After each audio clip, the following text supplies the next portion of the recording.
This is a new to me 2005 Dodge 1500. The windows were not working. So first thing I did was test these switches. No response. Fortunately for me, my buddy's here. He's got a 2004 Dodge truck just like this, only blue. We took his switch panel out and it really wasn't working either.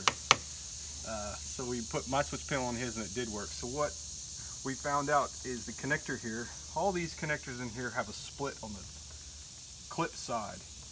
If you just take a scribe or a flathead screwdriver and individually put a little more tension on those springs. So each of these connectors, you can see this one's darkened. That's probably the one that was arcing. But we'll just take our scribe or a flathead screwdriver, whatever you're comfortable with, and push that split down just a little bit. So that puts more clamping force on the connector.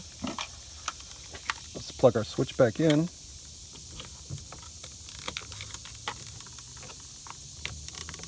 And try it. I gotta turn the key on here. Let me turn the key on. Run. Never have it.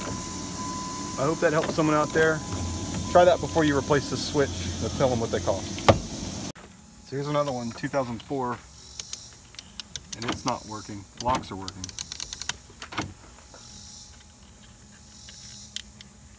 We're gonna check the switch on the driver's side.